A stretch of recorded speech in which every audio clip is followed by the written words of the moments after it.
جس طرح پاکستان میں بڑے بڑے نکات اور امام اور بڑے بڑی علمی ادبی شخصیات گزری ہیں، اسی طرح یعنی کہ ایک معتبر نام علامہ شبلی نعمانی کا ہے، مولانا آزاد کا ہے کہ علم و ادب میں خاص کر مذہب کے ساتھ ساتھ انہوں نے بڑا کمال اور یعنی کہ حاصل کیا، اور انتہائی بہترین انشاء پرداز بھی کھلائے ہیں یہ لوگ، اور ان کا ریتی دنیا یعنی کہ بین الاقوامی لیول پہ بھی ان کا ایک تعارف موجود ہے۔ تو ان کے ساتھ بلا شبہ ایک مخصوص لوگوں نے مودودی جیسے بندے کو بھی بنانے کی کوشش کی ہے، مگر مودودی کی علمیت کے اوپر کیا لکھیں، صاحب علم جانتے ہیں۔ جس بندے کو عربی بھی نہیں آتی تھی تو اس کی کوئی ایک دفعہ اسی طرح مصر کا ایک دوست تھا، میرے ساتھ بحث مباحثہ کرنے لگا، اخوان المسلمین سے تعلق تھا کہ مودودی بہت بڑا بزرگ ہے، بہت بڑا عالم ہے۔ تو میں نے کہا چلو جی مجھے آپ جاؤ تحقیق رائٹ پہ مجھے اس کا جواب نہ دو، جا کے یہ تحقیق کرو کہ مودودی کی کوئی آپ کو عربی کی کتاب ملتی ہے، اگر اس نے کوئی عربی میں کتاب لکھی ہے تو پھر تو مجھے لا کے بتاؤ اور میں مان جاؤں کہ واقعی وہ بہت بڑا یعنی کہ عالم تھا۔ اب ظاہر ہے کہ دیکھو ہمارا ماخذ تو عربی کا ہے نا جی، اب جس کو عربی نہیں آتی بندے کو تو اس کو کیا ہم محدث کہہ سکتے ہیں، اس کو مفسر کہہ سکتے ہیں، یا کوئی ایسا بڑا عالم اس کو وہ بلا شبہ کسی نے بڑا خوب لکھا کہ مودودی صاحب جو تھے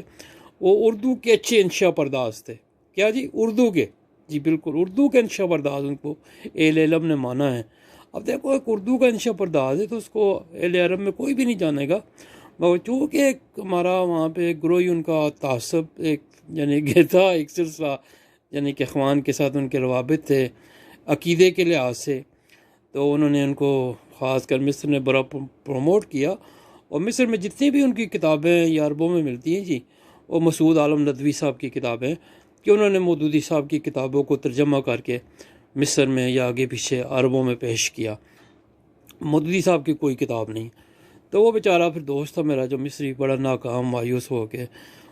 یعنی کہ ہوا کہ اس نے کہا، وہ بڑا حیران ہوا جب مودودی صاحب کے اوپر حقیقت کو میں نے اس کے اوپر اشکارا کیا کہ بلا شبہ یہ ایک بہت بڑا عنوان ہے کہ مودودی صاحب کو عربی آتی تھی نہیں آتی تھی، اور الحمدللہ اس کے اوپر میرے پاس ایسے ٹھوس ثبوت ہیں کہ مودودی کتب سے میرے پاس یعنی کہ ہیں کہ میں ثابت کر سکتا ہوں کہ مودودی صاحب کی عربی کا کیا حال تھا۔ اس کے اوپر ایک دفعہ یہ جو جنگ اخبار ہے اس کے ایڈیٹر ہوتے تھے ارشاد حقانی، ایک معروف صحافی تھے، یہ بھی پرانے مودودی تھے اور جماعت اسلامی کے ساتھ رہے، پھر مودودی سے طائب ہو گئے، تو انہوں نے ایک دو تین مضمون لکھے تھے اس کے اوپر کہ مودودی صاحب کی عربی کے اوپر، پھر اس کا جواب قاضی حسین احمد نے دیا تھا، مگر صاحب علم پڑھنے والے پڑھ سمجھ چکے تھے کہ کس کے یعنی کہ دلائل کے اندر وزن ہیں، تو بلا شبہ اس کے دلائل میں بڑا وزن تھا ارشاد حقانی کے دلائل میں، اور یہ بات بڑی درست ہے۔ تو بار کے آگے چلتے ہیں کہ اس کو پیش کیے گئے، مگر مودودی صاحب کا وہ مقام نہیں ہے جو کہ شبلی نعمانی یا مولانا آزاد کا ہے، خاص کر مولانا آزاد کی جو تحقیقات ہیں سورہ کاف کے اوپر، یعنی کہ ان کی جو اپنا یاجوج ماجوج کے اوپر تحقیق ہے، یا ان کی تحقیق جو ذوالقرنین کے اوپر ہیں کہ ذوالقرنین کو کیسا انہوں نے تاریخ سے ثابت کیا، پھر یاجوج ماجوج کے اوپر ان کی تحقیقات، عربوں نے اس کے اوپر کام کیا، باقاعدہ عربوں کو متاثر کیا انہوں نے۔ تو اسی طرح وہ جو اصحاب کہف کا واقعہ ہے قرآن مجید میں، یعنی یہ 3 سوال مولانا آزاد سے کسی انگریز پادری نے کیے تھے کہ یہ چیزیں کدھر ہیں، وہ دیوار کدھر ہے، تو مولانا آزاد نے اس کو پوائنٹ آؤٹ کر کے دی تھی کہ یہ دیوار کہاں پہ بنی ہوئی ہے جس کو قرآن مجید میں ذکر ہے۔ تو بار کے بعد میں تحقیقات نے یہ ثابت ہوا وہاں پہ، یعنی کہ یہ جو اصحاب کہف کا ذکر ہے قرآن مجید میں، ان کا جو معبد کا ذکر ہے جہاں پہ عبادت گاہ تھی، غار تھی یا کوئی تھا جس میں عبادت، مولانا آزاد نے پوائنٹ آؤٹ کیا تھا کہ یہ بحرین کا واقعہ ہے، بحرین میں ایک مخصوص انہوں نے باقاعدہ سرکل لگا کے نقشے پہ پوائنٹ آؤٹ کیا تھا۔ بعد میں بحرین کی گورنمنٹ نے جب وہاں پہ کھدائی وغیرہ کی تو وہاں سے نکل آیا، پھر انہوں نے باقاعدہ جو انڈیا کے علماء تھے جو مولانا آزاد کے، ان کو انفارم کیا کہ ہم نے تحقیق کی اور یہاں سے واقعی نیچے سے وہ معبد نکلا ہے، سائرس دی گریٹ جو یعنی کہ قرآن میں جن کا ذکر ہے ذوالقرنین کے نام سے، مولانا آزاد نے کیا اس کا صفاتی نام تھا، اور اپنے صفاتی نام سے ذوالقرنین مشہور تھے. تاریخ میں ان کو سائرس دی گریٹ کے نام سے یاد کیا جاتا ہے. اس کا پوری دنیا کے اندر کنٹرول حاصل تھا. نیک بندہ تھا. اللہ قرآن نے جسے کہا ہے اس کا اللہ کا ایک نیک بندہ تھا. کئی لوگوں نے کہا ہے کہ نبی تھا بارکیف، چلو یہ الگ بحث ہے. بارکیف کے اس کا بھی بعد میں یہ تحقیق سے ثابت ہوا، رشیا وغیرہ میں آگے پیچھے ایسی چیزیں ثبوت ملے ہیں کہ مولانا آزاد کی بات کریکٹ تھی، 1000% درست تھی. تو اسی طرح دیکھو علمی شخصیات ہوتی ہیں کہ جن کو بین الاقوامی، اسی طرح شبلی نعمانی کے بارے میں مصر کے ادیب گزرے ہیں، رائی بہت اچھے، محب الدین خطیب رحمۃ اللہ علیہ، بہت بلند پایا شخصیت ہے. سید سلفی العقیدہ بڑا کام کیا، بڑی دبنگ شخصیت ہے عقیدے کے اوپر، رفس کے اوپر. تو ان کا ایک ارشاد ایک دفعہ کتاب میں پڑھ رہا تھا، انہیں فرمایا تھا اگر ایک اور شبلی پیدا ہو جاتا تو دنیا میں رفس ختم ہو جاتا. تو دیکھو یہ چیز ہوتی ہے کہ بین الاقوامی طور پہ کسی شخصیت کو کیا یعنی کہ کیا جائے. اسی طرح ابو الحسن ندوی بلا شبہ ایک علمی شخصیت ہے. بہت چونکہ دیکھو ایسے لوگ جن کے پیچھے کوئی میں سمجھتا ہوں گروپ یا ان کی ایسی پارٹی نہیں ہوتی نا جی، تو وہ لوگ تاریخ میں وہ مقام حاصل نہیں کر سکتے جو یعنی کہ آپ علاقائی لیول کے اوپر جیسے پرویز نے حاصل کیا یا مودودی صاحب نے حاصل کیا، یا ایسے جیسے وحید الدین خان گزرے ہیں، ان کا بھی ایک اچھا گروپ تھا بڑا ٹھیک ٹھاک.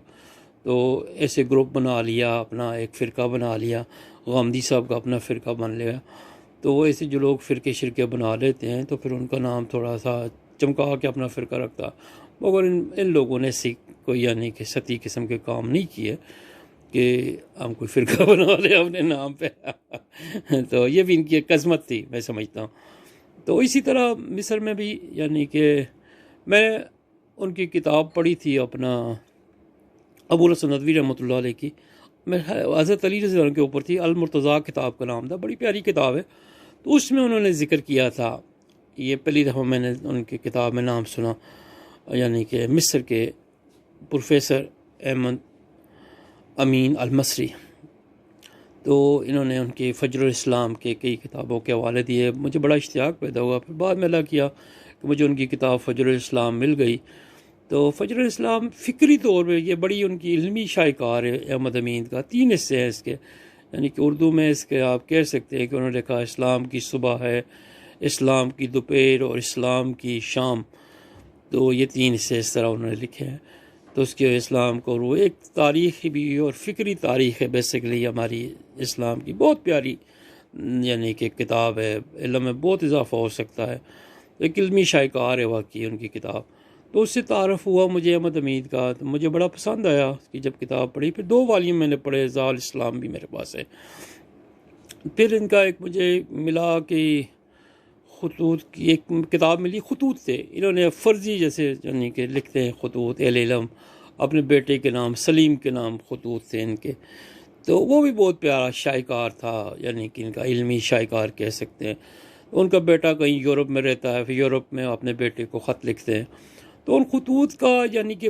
بنیاد جو بیسک نچوڑ تھا نا وہ نچوڑ یہ تھا کہ میرا بیٹا کبھی جذبات میں نہیں آنا، یعنی کہ جذبات میں آنا یہ جو مغرب ہے یہ ان کی ضرورت ہے، یہ مسلمانوں کو جذبات میں لا کے استعمال کرتے ہیں.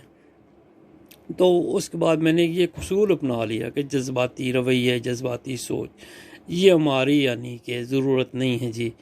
اور اللہ کو آئے ہاں کوئی ہمارا عالم ہے بزرگ ہے، اس نے ایسا لایا عمل اختیار کیا ہے تو وہ یعنی کہ اگر ڈائریکٹ یا انڈائریکٹ ان کے لیے وہ استعمال ہوا، ان کے لیے کام کیا، خواہ دلی طور پہ کام نہ بھی کیا ہو مگر ان کو فائدہ اٹھایا گیا ایسے جذباتی رویوں سے. مسئلہ یہ احمد امین اس چیز کے یہ احمد امین نے اس کے اوپر بڑا یعنی کہ روشنی ڈالی ہے. پھر ہمارا ایک ممتاز مفتی بھی گزرے ہیں، یہ بھی اچھا یعنی کہ بندہ رائٹر تھا. اس کی 4 کتابیں بھی اپنے اس نے کہا کہ میں نے صوفیزم کے اوپر کتابیں لکھی ہیں، کالا کوٹ ہو گیا، ایک اور بھی بڑی اچھی کتاب اس کی. تو پر دیکھو یہ وہ ہماری ایلیٹ کلاس تھی، ایک صاحب علم لوگ تھے جن کے یعنی کہ اب ہمارے علماء کا وہ معیار نہیں ہے، ایک لوکل قسم کا شرعی معیار تو ان کا ہوگا بہت اچھا قرآن کی تفسیر کہ ان کو ہم بین الاقوامی تناظر میں بہت کم لوگ ہیں جو ہمارے علماء میں سوچ رکھتے ہیں بین الاقوامی لیول کی کہ یورپ کو وہ سمجھتے ہوں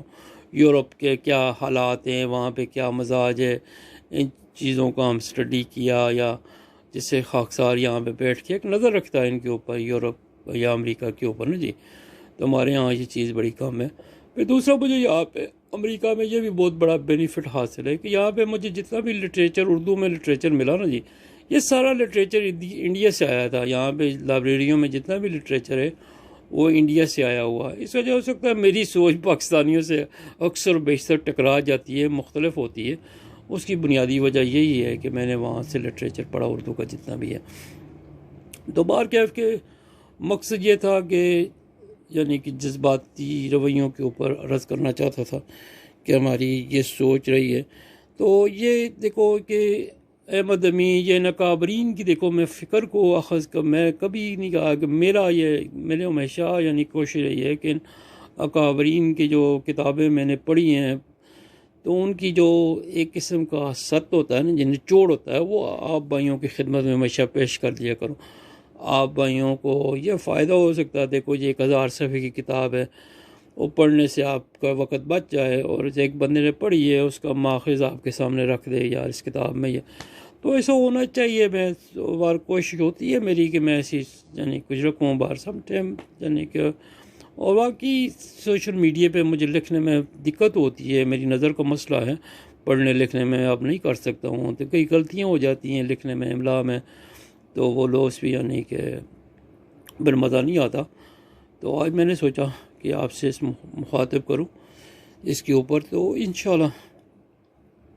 اور بس پھر دوست کہتے ہیں کتنی لمبی نہ ہو ویڈیو بھی، تو اب میں انشاءاللہ دوسرے حصے میں نا جی ضرور اس کے اوپر روشنی ڈالوں گا، جذباتی رویوں کے اوپر۔